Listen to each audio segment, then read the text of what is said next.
Praise the name of the Lord. At binabati ko po kayo sa pangalan ng ating Panginoong Hesus. Ayan, nawa ay nasa mabuti kayong kalagayan, mga kapatid, mga kaibigan, mga mananampalataya sa ating Panginoon, mga kamanggagawa sa ubasan ng ating Panginoon. Ayan, the Lord always be with you. Ayan. So, ngayong gabi, mga kapatid, I would like to welcome you to join me in worshiping the name of the Lord. Ito po ang Bread of Life Ministry. Ayan, at ang mga kasama nyo, si Pastor Jonathan, na makasama nyo po ng mga ilang minuto sa pagsamba, pagpupuri sa ating Panginoon, at pag-angaral ng salita ng Diyos. Okay? Please join me tonight. And the Lord, we're going to do something, hallelujah, different sa ating buhay. Hallelujah. Praise God. Napakabuti ng ating Panginoon as we continue to praise the name of the Lord right now, mga kapatid. Let's praise the name of the Lord because our Lord is our strong tower. Amen. Let's sing this song.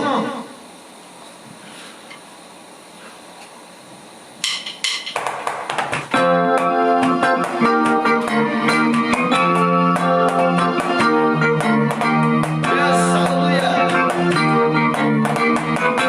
For the Lord is a tower, and He gives me the power. Works the enemy. This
Praise the name of Jesus. Let's worship the name of the Lord.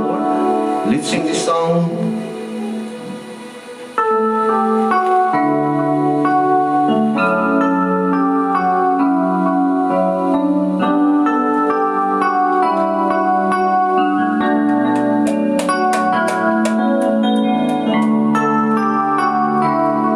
Hallelujah.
you all the glory of God.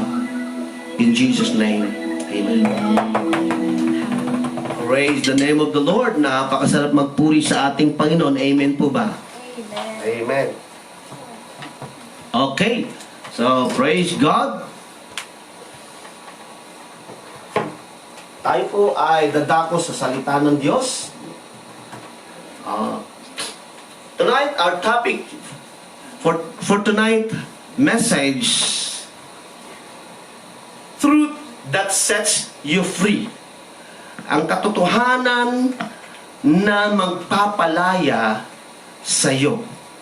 Okay, kung pag-uusapan nun natin, ibig mong sabihin, Pastor, ako ba ay nasa in bondage?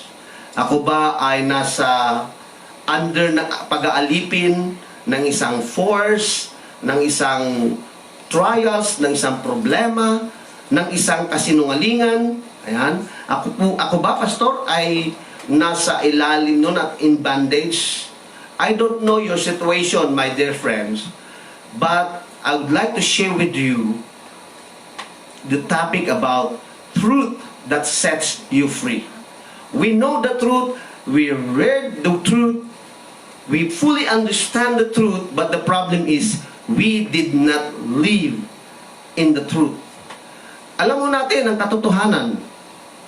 Alam mo natin ang mga bagay patungkol sa katotohanan, pero ang problema ay tayo po ay hindi namumuhay ayon sa katotohanan. And tonight, ang prayer ko po ay anuman ang umaalipin, nagpapahirap sa atin, ay ngayong gabi, mga kapatid, ang prayer ko, you will be set free. Okay? The Bible says, you will know the truth, and the truth shall set you free. Okay? Tingnan natin, mga kapatid. Ang sabi ho ng Bible, ayan, in John chapter 3, verses 17 to 21, let's read it. If you have a cell phone that there's a Bible in application in your cell phone, you can open it. Yan. Sabi po na John chapter 3, verses 17 to 21, it says, "For God did not send His Son into the world to condemn the world, but to save the world through Him. Whoever believes in Him is not condemned, but whoever does not believe stands condemned already, because they have not believed in the name of God's one and only Son." This is the verdict. Light has come into the world, but people love darkness instead of light because their deeds were evil.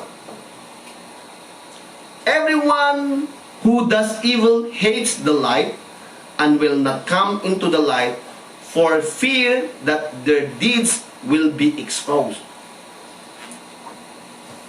But whoever lives by the truth, ayan, whoever lives by the truth comes into the light, so that it may be seen plainly that what they have done has been done in the sight of God.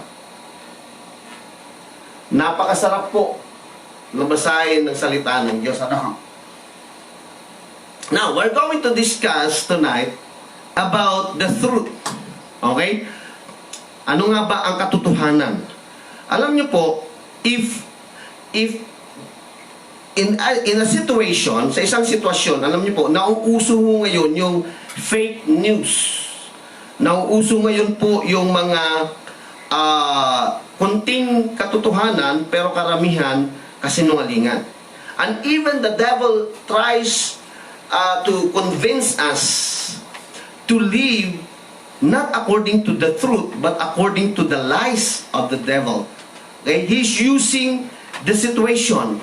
He's using the people surround us. He's using the circumstances.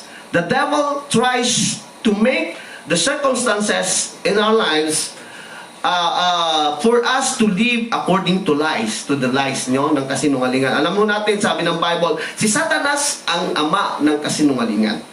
Okay, so alam natin na hindi ito si Satanas itong katotohanan, but he is the father of lies. Now,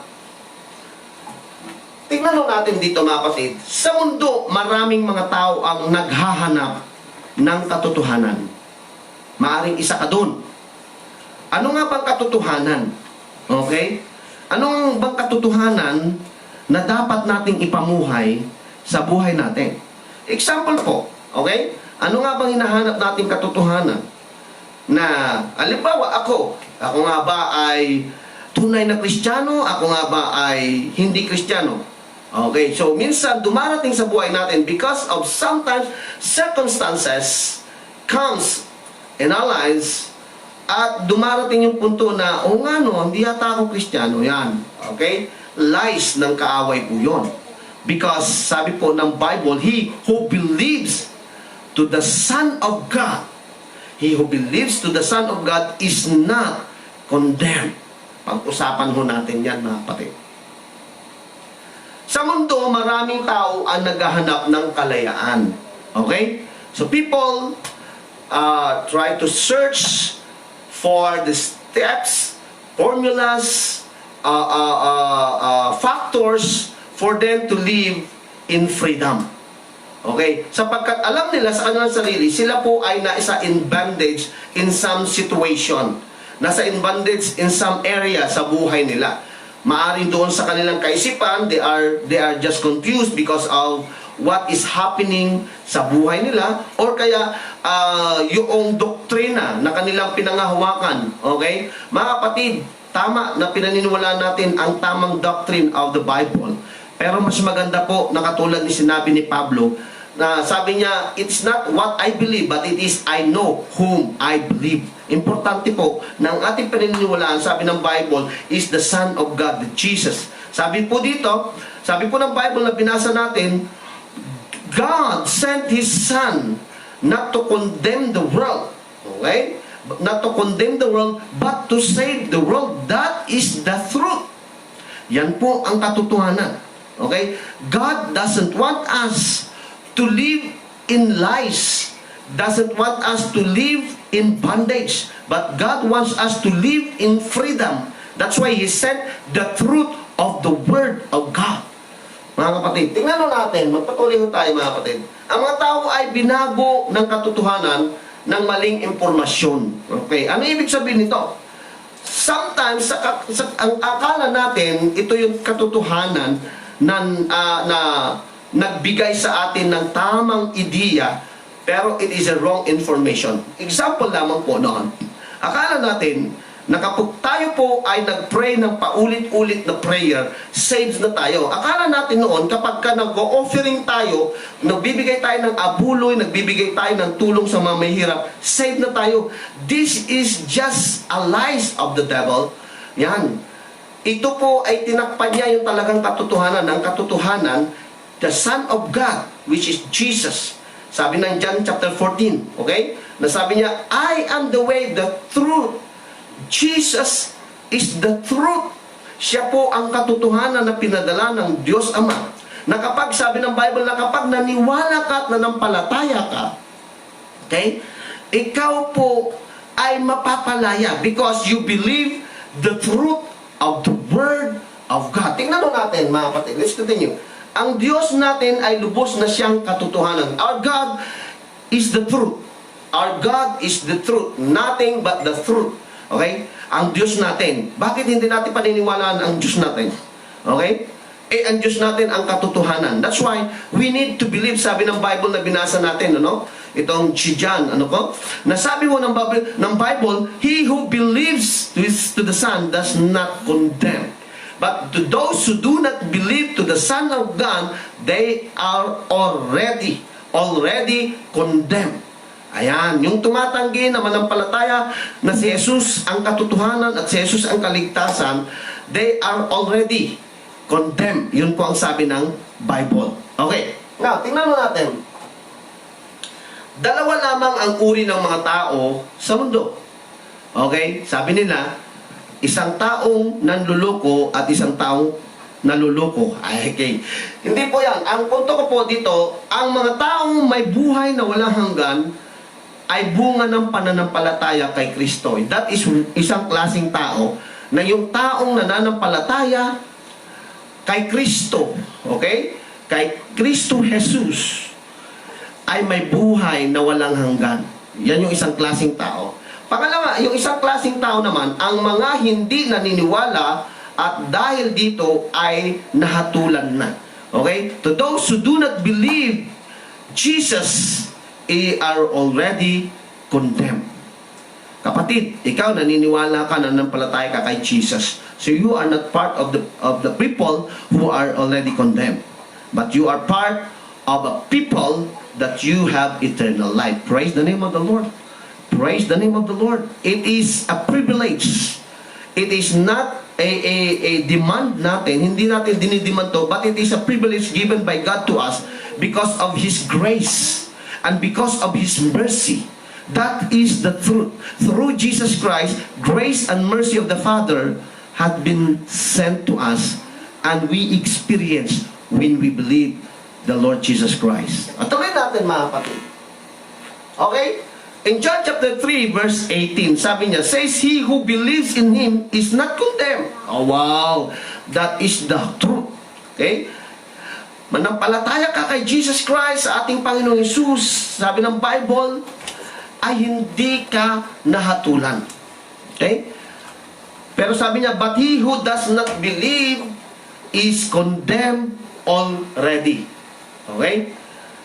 Because he has not believed in the name, the only begotten Son of God. Sino ba yung the only begotten Son of God? John 3:16, for God so loved the world that He gave His only begotten Son. Sino ba yon? Si Jesus Christ, our Savior. When you believe it, that is the truth. And the truth sets you free from any bondage. Alam niyo po ba ang matindi yung condemnation? Yung condemnation, may anak yan eh. Ng condemnation, may anak yan ng kalungkutan. May anak yan ng depression. May anak yan ng self-pity. Okay? May anak yan ng dugtong-dugtong po yan. Because you feel and you are condemned. You know that you are condemned already because you did not believe the Lord Jesus Christ. Pero kapatid, if you believe the Lord Jesus Christ, yung condemnation ay wala dyan. You are free. Because condemnation is not in your life. Okay? Ang kahatulan ay wala sa iyo. Kaya malaya ka. Wow! So that is the truth, mga kapatid. Now, tingnan natin. Are you in bondage? Yun ang tanong. Ikaw ba ay nasa ilalim ng pag-aalipin? Okay? Ikaw ba ay may umaalipin sa iyo? Ito ba ay ideya? Ito ba ay problema? Ito ba ay emosyon? Ito ba ay sitwasyon? Kapatid, ikaw ba ay nasa ilalim ng pag-aalipin? Yun ang question. And let us answer, sasagutin natin yan ngayong gabi. At yan. Truth, ang katotohanan, that is real reality. Ang katotohanan ay katotohanan. Hindi ho mababago. Okay? Sa isang korte, mga kapatid, sa isang kaso, gusto nilang palabasin ang katotohanan na nangyayari. So ano ang gagawin ho nila? Itetest nila yung mga testimony, itetest nila yung mga evidence, itetest nila yung mga supporting papers para mapalabas yung katotohanan, mga kapatid. And only to find out, okay, lalabas ang katotohanan. Matinding proseso ang kanilang ginagawa sa loob ng korte para lang magkaroon ng kalayaan ang isang hinatulan. Okay? Hahatulan. Okay? But I would like to tell you, truth, ang katotohanan ay katotohanan, reality. The reality of the truth is the reality. Yeah. Hindi mababago yan. John chapter 3 verse 19 sabi niya, and 20 says, and this is the condemnation that the light has come into the world, and men love darkness rather than light because their deeds were evil. Okay, pinapakita dito, napakaliwanag ang sinabi ni John. na paparito ang liwanag. Okay? Bakit po? Ano ba ang logic dito? Ang logic dito, there is darkness when light is absent. But when light is present, darkness flees. Okay? Mapapansin natin yan, mga kapatid. And if there is evil deeds in darkness, it will expose. O ibig sabihin, may mailalahad yan. Okay? So dito po ang sinasabi na Apostle John, okay? Na yung mga tao na gumagawa ng masama, ayaw nila ng kaliwanagan sapagkat gusto nila sa kadiliman sapagkat masasama ang kanilang ginagawa.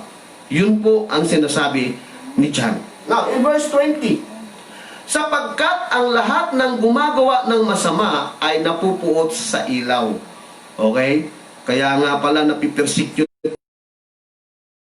ng totoo sa kanila. Okay? Ikaw mapupunta ka sa impyerno, galit sila doon. Okay? Pag sinasabi mong ganon. Okay? Sa ilaw at hindi lumalapit sa liwanag. Why? Upang huwag malantad ang kanyang mga gawa. Ayun, yung pala mga kapatid. Okay? Ayaw ng mga taong gumagawa ng masama sa liwanag sapagkat ito ay mailalantad ang kanilang mga masamang gawa. Napakaliwanag po dito mga kapatid, ano? Na when light is absent, darkness is present. At doon nila ginagawa sa dilim. Dahil ayaw nila na makita ng ibang tao yung ginagawa nilang masama. Okay? So, ayaw nila na sa kaliwanagan. At si Jesus po ang liwanag. Kaya nga nung dumating ang Panginoon, pinagre-rebuke niya yung mga Jew kasi mali yung kanilang ginagawa. Okay? Ayon doon sa batas ng Panginoon. The Ten Commandments. Kaya sabi ng Panginoon, I came not to abolish the law, but to fulfill the law. Okay? Tuloy natin. Ang kaparusahang nagbabadya sa atin ay pagtanggi sa Diyos at sa kanyang kaloob ng kanyang anak. Okay. Ano ba yung nagbabadya sa atin? Yung kaparusahan. Okay? Yung pong punishment. Yung punishment na nagbabadya sa atin, mga kapatid, kung pag-uusapan natin ang time, there is no time. There is no day. There is no weeks, months, and years. It's eternal punishment. Ibig sabihin, once na nandun ka sa lugar ng pagpaparusa ng Diyos, forever na yun. Okay? Kung ikaw ay pinalo ng nanay mo, ay maya-maya wala na. Okay? Discipline yun. Pero yung pagkaparusahan, forever ho yan. Ano po ang dahilan bakit magkakaroon ng pagkaparusahan sa buhay ng tao? Una, they don't believe God. They don't believe the Son of God. O ang kaloob, yung salvation na kaloob ng Panginoon. Pero I tell you the truth, once you accepted salvation, that Lord Jesus Christ as our Savior, salvation comes upon you. Hallelujah. You will live in freedom. You will live. Napakasarap mamuhay ng malaya, kapatid. Napakahirap mamuhay ng may tinatago, may tinatakbuhan, may iniiwasan. Napakasarap mamuhay yung wala kang iniiwasan, wala kang tinatakbuhan, at wala kang tinatago sapagkat you live in freedom. Because you accepted the truth of the Word of God. That Jesus is the light, that Jesus is the Son of God who came to save your life. Ito rin natin. Truth that sets you free. Dito natin. Ano po yon? In John chapter 3 verse 21 says, but he who does the truth comes to the light. Ito po yung katotohanan, mga kapatid. It's good to know the truth. It's good that we are enlightened about the truth of the Word, but we need, okay? We need to apply the truth in our lives. Okay? Okay. Parang ganito lang yan, huy. Pag ikaw ay nakulong, at pagkatapos ng kaso ay ikaw ay hindi napatunayan na wala kang kasalanan. Okay? At nasanay ka na sa loob ng kulungan. At pagka pinalaya ka, ayaw mo na umalis kasi nga ay hindi mo sanay ipamuhay yung kalayaan mo. Sa buhay ho natin, kahit dapat po sa kabaliktaran nun, kapag tayo binigyan ng kalayaan ng Panginoon, because the truth says so, we need to enjoy freedom by living according to the truth of the Word. Okay, ito po sabi niya, but he who does, the truth comes to the light. Ayan, ang gumagawa ng katotohanan ay lumalapit sa liwanag, that his deeds may be clearly seen. Ang kanyang mga gawa ay makikita, mai-expose sa liwanag, that they have been done in God. So, napakabuti ng Diyos, ano? Ang katotohanan ay nangangailangan ng pagkilos. So, we need to apply, we need to do the truth of the Word. Okay? Hindi lamang ito pahayag mula sa ating mga labi na sinasabi natin, oh, I am saved. Oh, I am a believer. Tapos maya-maya, talunan ka. Oh, I am victorious. Maya-maya, talunan ka na naman. Ay, hindi ho ganun ang freedom. Hindi po yun ang katotohanan. Ang katotohanan, pag sinabi ng Bible that you are free, that you are victorious, that you are blessed by God, kapatid, we need to live on the truth of the Word, declaring that you are saved, declaring that you are set free, declaring that you are that you need to enjoy the life that God has given you. That's the truth of the Word of God, and we need to live according to the truth of the Word. Hindi lamang daw po ito na sinasabi natin, victorious ako, dahil Kristiyano ako. Hindi po. We need na i-apply natin, I am victorious. Pag dumating ang problema, I am victorious because the Lord says so, that I am victorious. That's the truth of the Word. And we need to live the truth of the Word. Mga kapatid, hindi po confession lamang ng labi, but with action. Okay? Okay. Na, tuloy natin. Ang mga ito ay mga salitang sinasagawa sa pamamagitan ng ating pamumuhay. Napakaliwanag, no? Yung salita na ating binabanggit ay isinasagawa natin. Okay? Sa pamamagitan ng pamumuhay. Ibig sabihin ng pamumuhay, ito po yung daily routine sa buhay natin. Kung kahapon victorious ka, ngayon victorious ka na naman, bukas victorious ka na naman. Amen. Kapatid, because that is the truth of the Word of God. Hindi ka victorious ngayon, bukas talunan ka, hindi po. Mga kapatid, sa buhay natin, hindi ka ligtas ka ngayon, bukas hindi ka ligtas dahil marami kang nagawang pagkakamali sa Panginoon. Hindi ho yun ang katotohanan. Ang katotohanan na sinabi ng Panginoon, he who the Son set free is free indeed. Ang pinalaya ng anak ng Diyos ay malaya lubusan. That's the Word of God for you tonight. Hallelujah. Hallelujah. Oh God. Pray the name of the Lord. Kaya kailangan natin pamuhay na victorious tayo. Dumating na matinding pagsubok, victorious tayo because this is the Word of God says so. And it is the truth, that nothing but the truth. Okay? Si Satanas, lies ang kanyang sinasabi sa iyo. Maniniwala ka sa kasinungalingan ni Satanas? Huwag ka maniwala. Maniwala ka sa sinasabi ng Diyos na ito ang katotohanan, so that you will be set free and free indeed. Tuloy natin. Our words can put us into bondage. Okay. Pag sinabi natin, kumusta ka na kapatid? Eto, mahirap pa rin. Okay, our words. Okay? Our words. Mayroon nga akong, hindi makalimutan na kasabihan, what's your thought? They become your words. And what's your words? They become your action. And what's your action? They become your habit. And what's your habit? They become your destiny. Kapatid, anong destiny ang gusto mo? Simula dito, sabihin mo sa sarili mo, this is the word of God. It is the truth and whole truth that sets me free. So kapag yun ang iniisip natin everyday in our lives, mga kapatid, binabanggit natin ng ating bibig, ginagawa natin at naging habit na natin, naging routine na ng buhay natin that we are victorious no matter how big is your problem. God whom you serve is bigger than the problem you have. No matter how heavy your burden are or is, our God is stronger to carry your burden. Okay? So tandaan natin, that is the truth of the word. Because our words don't bring about action, and action cultivates lifestyle. Tama ba yun? Okay? Yung ating mga salita ay siya ang mag-aalipin sa atin dito pa lang. Okay? At kapag yung nandito sa isipan natin, ang nagiging salita natin, at yung salita natin, nagiging action natin, ito yun, nagiging lifestyle natin. Kahit sabihin natin, I am victorious Christian. Pagdating ng problema, lugmo, kapatid, that is not the truth.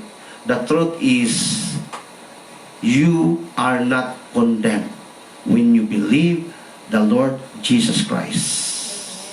Tuloy natin, mga kapatid. Truth that sets us free comes from God. Okay? Comes from the Word of God, the truth that sets us free. Ang ating Panginoong Jesus, galing sa Ama, pinadala niyan si Jesus Christ as the light, as our Savior. Sabi ng Bible, He came to this world to save the unsaved people. So mga kapatid, ang katotohanan galing sa Diyos, huwag tayong maniwala sa galing kay Satanas. You know and you know that every words na nanggagaling kay Satanas ay kasinungalingan. Tingnan nyo sa Genesis, si Adan at Eva, malaya sila, hubad sila, pero wala nagsabi sa kanilang hubad sila at may kahihiyan sila. Wala po. Hubad sila namuhay, malaya sila, they enjoy life. But when they listen to what Satan, the serpent, taught them, okay, sila po ay nasa alalim ng kapangyarihan ni Satanas at namuhay sila ng kahirapan. Mamili ka. Choose tonight. What kind of life do you want to live? Life in freedom, enjoying the life of that God has given you, or you are living in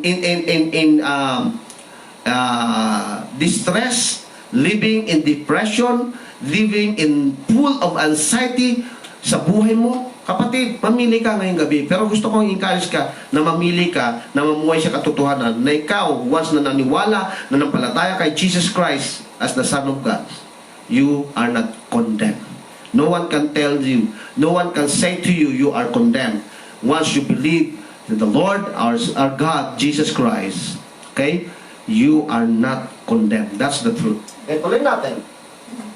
Ang katotohanan ang magpapalaya sa inyo ay mga salita mula sa salita ng Diyos. Meaning, the truth comes from God, and the truth is the Word of God. Okay? So yung Bible, kung sinasabi ng sitwasyon sa iyo ay ikaw ay condemned, sinasabi ng sitwasyon, ng problema, ng circumstances sa buhay mo, ng mga pangyayari, ng mga kaibigan mo, sinasabi nila, that's all, they are all lies. Ang paniwalaan mo kung ano yung sinasabi ng salita ng Diyos, because that is the truth. This is God's absolute truth that is from the Bible. Tingnan natin. God did not send His Son to bring judgment. Tandaan natin, that's the truth, upon the world, but to come as a divine messenger from God. Tandaan na natin yan, mga kapatid. Okay? We have all the opportunities and chances, okay, to believe to the Son of God. Because the Father sent His Son not to judge us, but to give us salvation. That's the truth. Bringing us the message of salvation, this was the mission of Jesus Christ. Ngayong gabi, kapatid, sa tingin mo, nanampalataya ka na sa Panginoon? Sa tingin mo, totally nanampalataya ka na ba sa Panginoon? Kung hindi pa, ngayon ang gabi, manampalataya ka, tanggapin mo ang ating Panginoong Jesus at nakapagligtas. This is the truth that set us free. Sa oras na ito, mga kapatid, I would like to pray for you. If you are not yet saved, if you did not receive the Lord Jesus Christ as your Lord and personal Savior yet, sa oras na ito, kapatid, nais kitang samahan sa isang panalangin. At nais kong sumunod ka sa panalangin ito. Okay? Tayo muna po ay manalangin. Father, in Jesus' name, sumunod po kayo sa panalangin ito. Panginoon, patawarin niyo po ako sa aking pagkakamali at pagkakasala sapagkat naniwala ko sa kasinungalingan ng mundo at ni Satanas. Dalangin ko po, Panginoon, na patawarin mo po ako sa lahat ng aking mga kasalanan. Dalangin ko po, Panginoon, na linisin mo po ang aking mga kasalanan. Binubuksan ko po ang aking puso at isinusuko ko ang aking buhay sa iyo, Panginoong Hesus. Pinapapasok kita, Panginoong Hesus, bilang aking tagapagligtas at aking Panginoon ng buhay ko. Tinatanggap ko po, Panginoon, ang kapatawaran sa aking kasalanan, ang buhay na walang hanggan, ang kaligtasan. Isulat mo po ang aking pangalan sa libro ng buhay. Salamat po, Panginoon, sa kaligtasan. Sa pangalan ni Jesus. Amen. Sa oras na ito, mga kapatid, if you are under bondage, nasa ilalim ng pagkaalipin, ito man ay worries, ito man ay anxiety, ito man ay fear, ito man ay depression, ito man ay confusion, kapatid, I'd like to pray for you sa oras na to. Nais kong sumunod ka sa panalangin ito. Tayo po muna ulit manalangin. Lord, sa oras na to, thank you for the truth that set us free. Panginoon, nasa ilalim ako ng takot. Takot, Panginoon, na mawalan. Takot, Panginoon, na ng mga darating na pagsubok sa buhay. Panginoon, tulungan mo po ako. Sa oras na to, Panginoon, salamat sa katotohanan ng iyong salita.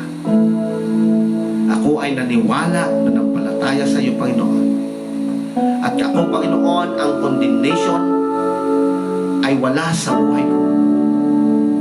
Because, Lord God, ngayong gabi, in Jesus' name, naniniwala po ako, Panginoon, sa salita mo, that there is now no condemnation to those who are in Christ Jesus.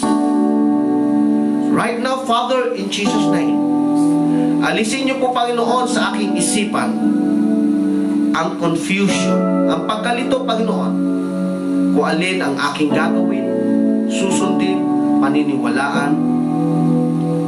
Ngunit, Panginoon, ngayong gabi, nakita ko, Panginoon, ang liwanag ng iyong mga salita. That ikaw lamang, ang salita mo lamang, ang dapat ko paniniwalaan. Sapagkat yan ang katotohanan na galing sa iyo, Panginoon. In Jesus' name, Panginoon. Lord, ako ay isang Kristiyano na mananagumpay anumang pagsubok sa buhay. I am more than conquerors through Christ Jesus. And no one, Lord, can separate us from your love. Distress, death, fear, no one, Lord. And right now, Father, in Jesus' name, dalangin ko po, Panginoon, sa pangalan ni Jesus, that the truth of your word, that I am free and free indeed, O God. Sa oras na to, Panginoon, salamat sa kalayaan dahil sa katotohanan ng iyong salita. In Jesus' name. Ako na lang po manalangin. Father, in Jesus' name, thank you, Lord God, that the truth of your word will set us free. And right now, Father, the spirit of fear, the spirit of anxiety, the spirit of worries, in the name of Jesus. The spirit of depression, I come against you in Jesus' name. And I declare the word of God that says, who the Son set free is free indeed. Devil, you have no right to tell us lies, because we believe the word of God. Pinaniwalaan namin ang aming narinig ngayong gabi. Pinaniwalaan namin ang aming nabasa ngayong gabi mula sa salita ng Diyos, that the fruit of the word of God set us free. Kaya sa gabing ito, Panginoon, salamat. I rebuke that every depression from every brethren who are watching right now in Jesus' name. In Jesus' name. And I pray for the peace of God be upon them.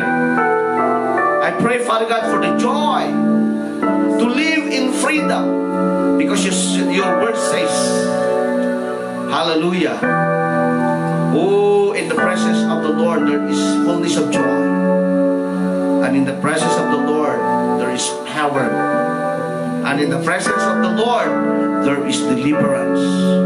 Right now, Father, I thank you. We thank you, Lord God, in Jesus' name. We thank you, Lord. This we pray in Jesus' name. Hallelujah, hallelujah. Praise God. Napakasarap po na napag-usapan nun natin na katotohanan na salita ng Diyos.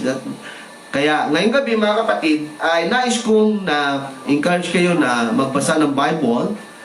Kung mayroon po kayong free time, okay? Face the book, okay? Not the Facebook lang, but face the book of life. That is the Bible. Okay? Basahin natin ang salita ng Diyos, mga kapatid. Okay? Praise the name of the Lord. Are you blessed, brethren? Blessed po ba kayo, mga kapatid? Hallelujah. Tayo muna po ay sumamba at magpuri sa ating Panginoon. Hallelujah. Praise God. Sumigaw nga ang mga malaya at matagumpay na Kristiyano. Hallelujah. Hallelujah. Praise God.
Let's sing once again. For the Lord is my tower. Come on, let's praise the name of the Lord. Come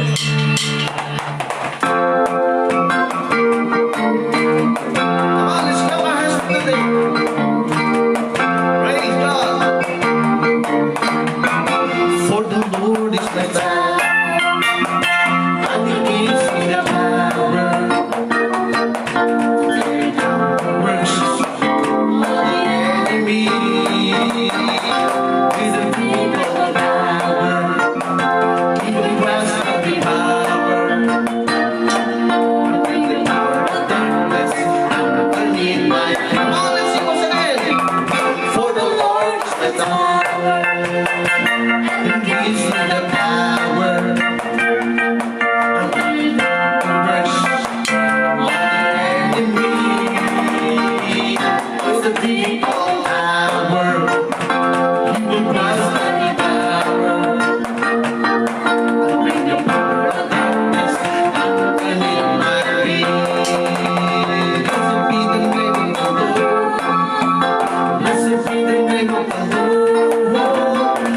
be the name of the Lord, our Most High.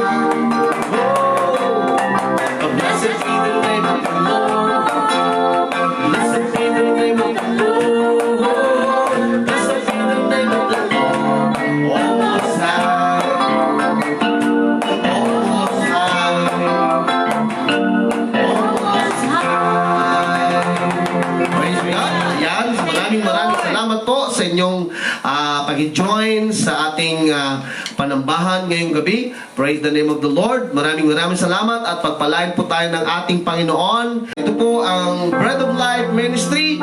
Ayan, ito po si Pastor Jonathan at Banlog na nakasama nyo muli ngayong gabi at mabuhay po tayo ng katagnang punong-puno ng katagumpayan at pagpapalan ng ating Panginoon. Ayan, so praise the name of the Lord.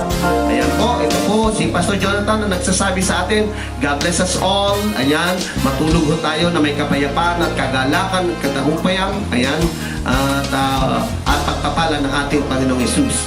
Okay? To God be the glory. God bless us all.